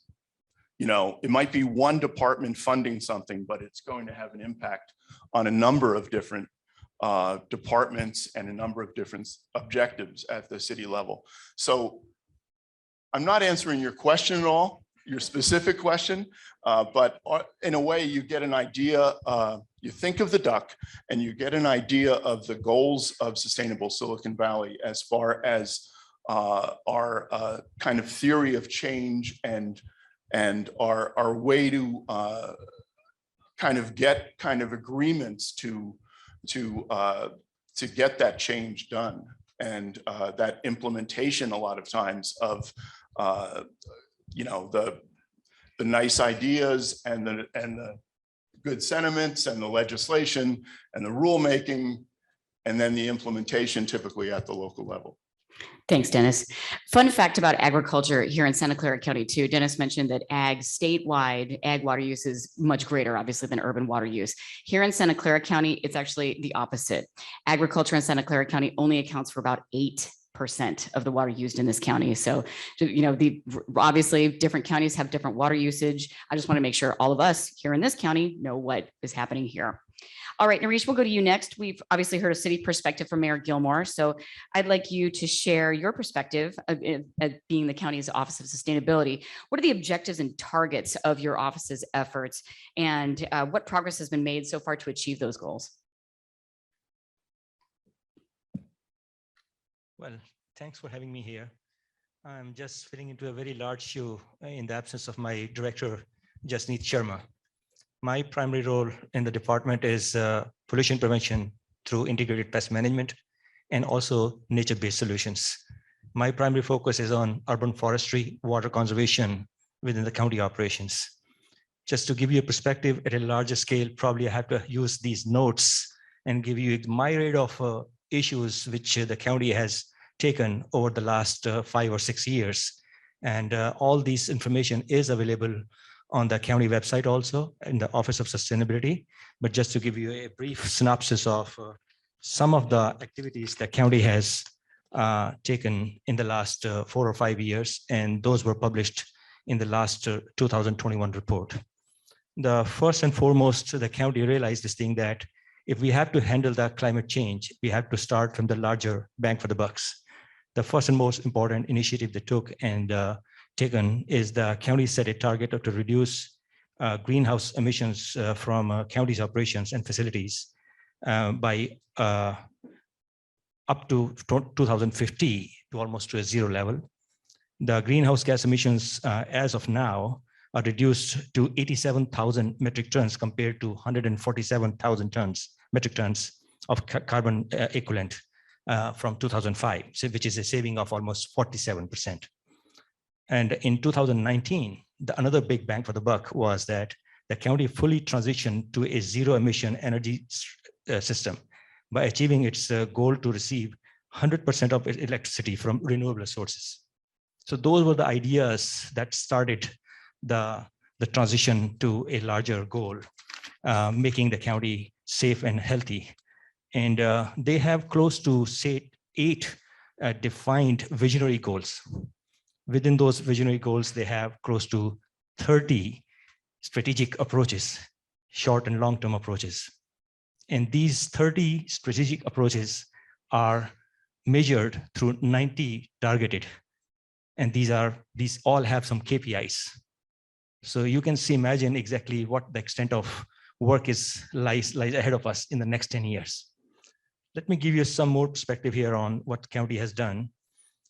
The county roadway uses 69% of the highest energy efficient technology, whereas the facilities at present are close to 13% interior and exterior.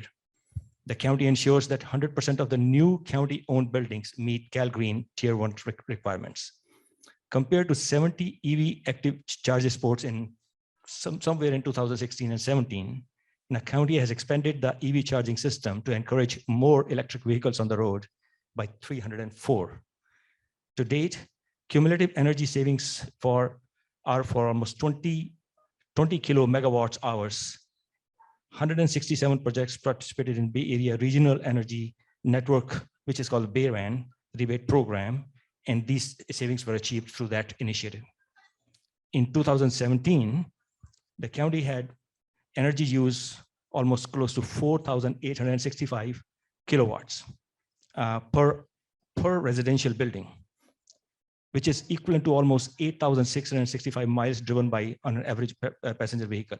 And our goal is to reduce per capita energy used by 50%. So those are some of the highlights I'm just trying to share with all of you, just focusing more on the subject matter, which is very close and dear to me. As you all mentioned here, I think all of you are working towards is a one water plan. I come from a desert land in India, Thar Desert. That's where I grew up in my childhood, and my father taught me exactly how to live with the drop of a water. And even if you don't have it, how to harness from the environment. So this is where I focus most of my energies now. Lately, from the last 2 or 3 years, we have created an alliance of all municipal partners, nonprofit organizations, and many other interest groups to create Urban Forestry Alliance, Santa Clara County Urban Forestry Alliance. This is only one single project, and you can just mirror image these projects anywhere you want. As just Dennis mentioned, Adrian mentioned, that many, many benefits we can leverage from each other. Our strengths are there. Some are siloed in individual operations, but if we can bring together and working together, we can make it happen. Our goal is to bring the county canopy, which is average right now at 18% across the county-wide, close to 400 plus square miles of area. Our goal is to bring it to 40% by 2040. Just by having that change, the transition of urban canopy from 18% to 40%, imagine how much water we can harness from the atmosphere. So those are the kind of initiatives we are taking. I hope this gives you some perspective on exactly where we are. Definitely. Thank you, Naresh. All right, Mayor Gilmore, back to you. You've heard some of your colleagues talk about stakeholder engagement and the importance of involving our public in decisions that involve climate resiliency. How has the city engaged the public in being a part of sustainability? Thank you. I think that's the most important topic that we really need to discuss. And I just, from an elected official's perspective, it is really critical that we engage our public in the conversation. And in Sustainable Santa Clara, we have really attempted to do that. We've asked our Santa Clarans to conserve water, and they did. We asked them again to conserve water, and they're doing it. However, we're talking about temporary water conservation. So we have to change the discussion to permanent water conservation. There's conservation fatigue out there because our messages keep going out and out and out. But we don't want them to stop hearing it. It's so important, they cannot stop hearing it. So we have used all of our resources available to connect with the community to get our message out. We are fortunate in Santa Clara for lots of other reasons, but our sustainability manager, Michelle Templeton, who's here, along with Shelp and Gary from our water department, is also our communications manager temporarily in the city. So through all sorts of high tech and low tech ways, we're getting the message out. But we're going to have to change what that message actually says and tell people that this is going to be your new way of life. It's not temporary. It's not until we get our, 2 rains a year, as you had mentioned. It's going to be a new way of life. We are outreaching as much as we can. Like I said, we have our high-tech ways of outreaching and our low-tech. We have our utility bill inserts that go to everyone that has a utility account. That's kind of our low-tech way of doing it. But our outdoor household use is about 50% of our water use now. We're excited to take advantage of our landscaping reconstruction and rebate program with our partnership with Santa Clara Valley Water. That's going to be very, very popular. So we're really proud of our partnerships, but I'm telling you, the biggest challenge that I see, and I know other elected officials do as well, is that first of all, this valley is growing. Santa Clara is growing. Our businesses are growing and expanding. With that growth and expansion, which we all wanted, that's what makes us successful in who we are in Silicon Valley. With that growth and expansion, we need housing. And there's a lot of pressure on all of us in every city. I can point to every elected official here and say, what are your RENA numbers? Are you getting your RENA numbers? How are you providing housing, whether it's market rate housing and low cost, affordable housing? It's our responsibility to do that. But when we do that, our projects need water. They all need water. So our constituents say, what the heck are you doing? Why are you building so much? We don't, there's a water shortage. What, how is this possible? And they blame us for it.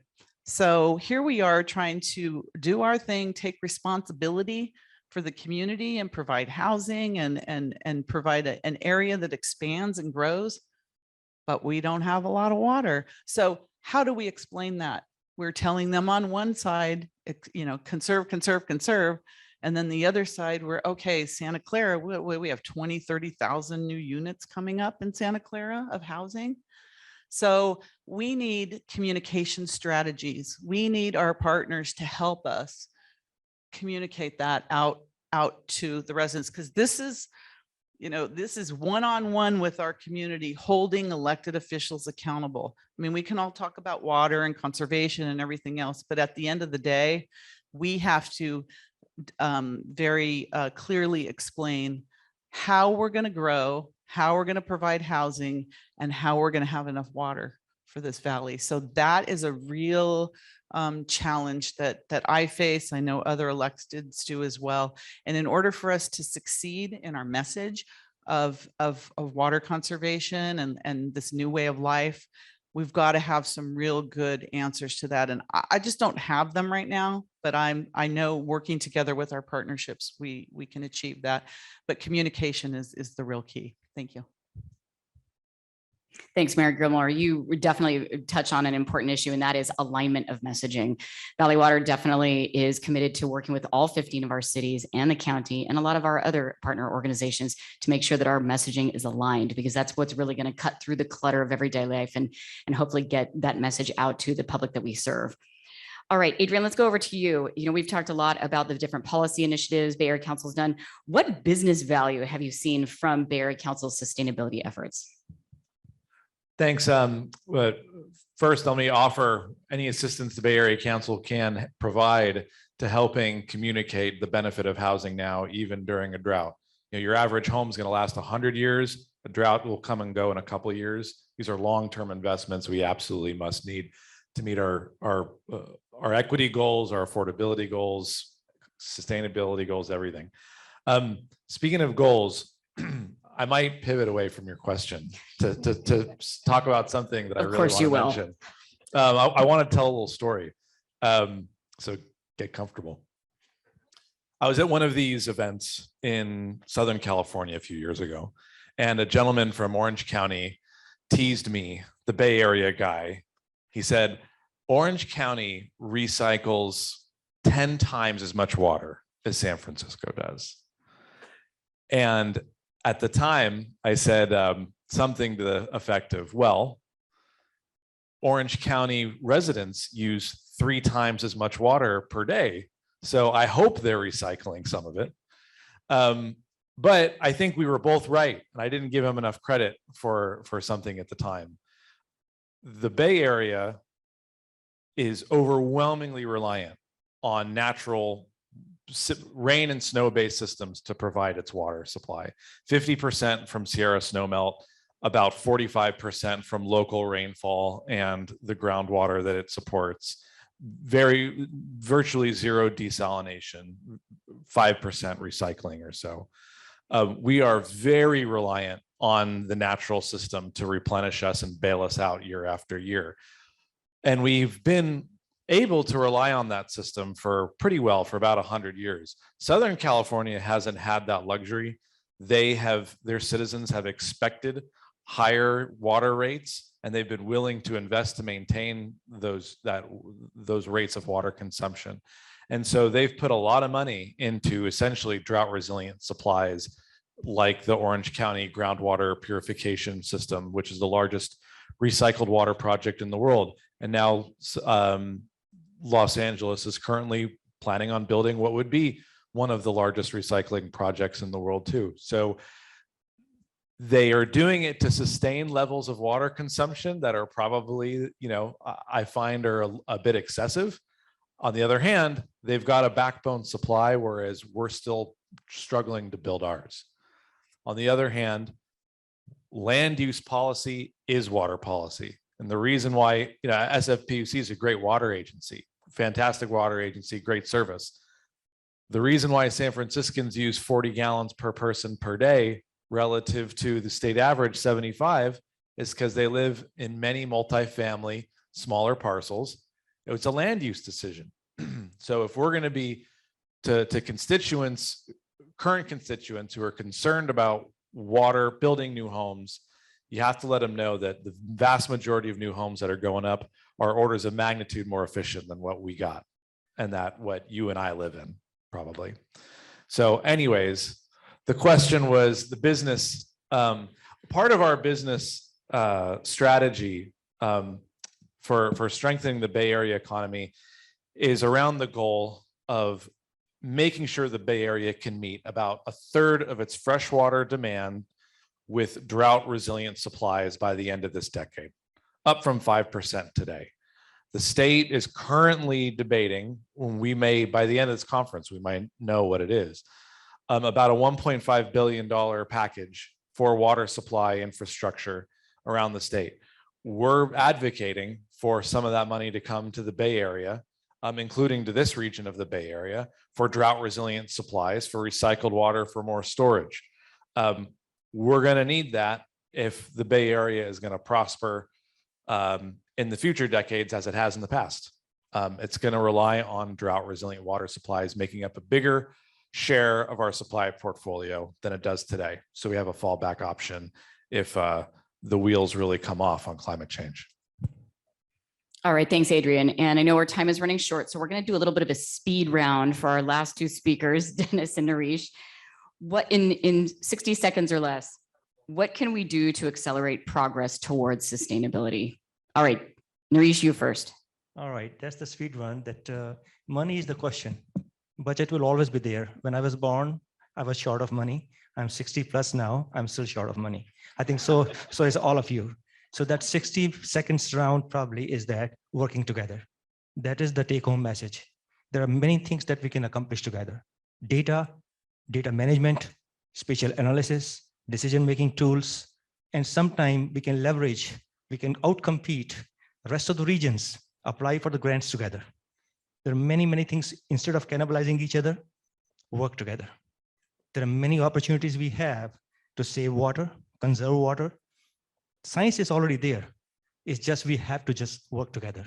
Someone of you was just said there, the last second here is, it takes a village to raise the child, and it takes together to make that last drop count. Thank you. Thanks, Nareesh. All right, Dennis, 60 seconds. All right, I'll first start off with an answer 42. You can look it up. But yes, we certainly need to have defined goals and certainly need collaboration to work together. I've been thinking a lot about the word politics, for instance. which is really about having to do with governance. It's a fairly neutral term. Obviously, it gets changed quite a bit, but and two things about it is that politics is the art of the possible. And we have to define what's possible and then move towards it. And all politics is local, just as another thing. And so we have to solve we devise I would say a pill. I don't want to use bullets, silver bullets anymore as a term, but we need to basically conquer community outreach. It's something that I think about every day about how we can get in the frontal lobes of more people consistently. So that's a whole thing in terms of the messaging. I think we know what we have to do. We need to communicate that and move towards that and have a kind of community politics.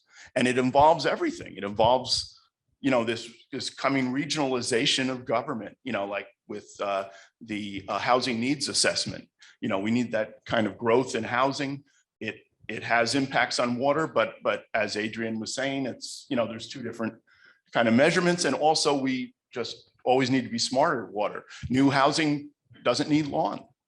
I mean, we really have to start defining why you need lawn.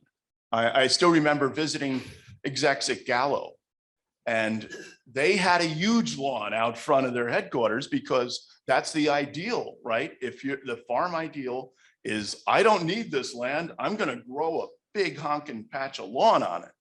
And, that's a different era, but that remains as kind of a bit of a mindset now. So And Dennis, that's more than 60 seconds. it is. So I'll go back to 42. All right. Okay, with that, I'd like to have everyone join me in thanking our panel for taking the time today. Now that we've hopefully made some progress on solving this problem of climate sustainability, I'd like to invite our Chair Pro Tem, John Varela, back up to help close out the Water Summit. And again, we'll all be staying behind in case anybody has any questions. Chair Pro Tem.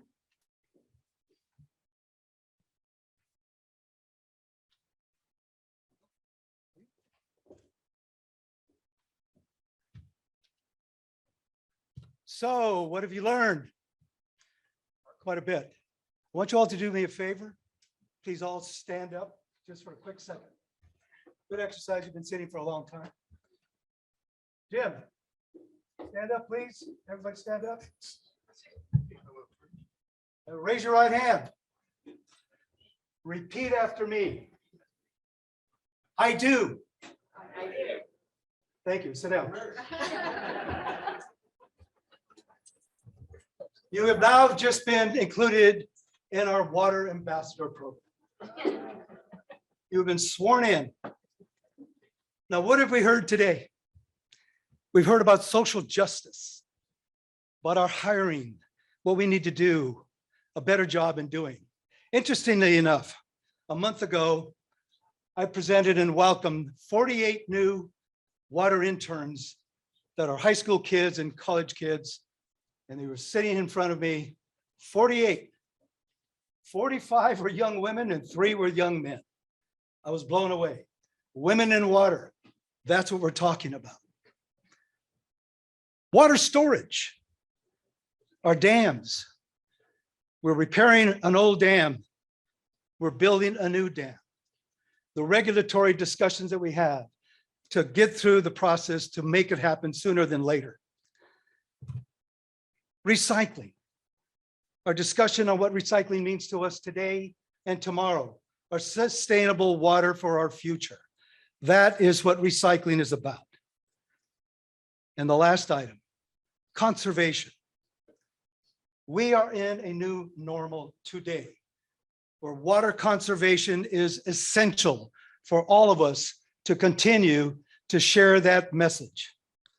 So, I ask you, as our newly appointed ambassadors, to continue to go out to your people and your constituents and share that message.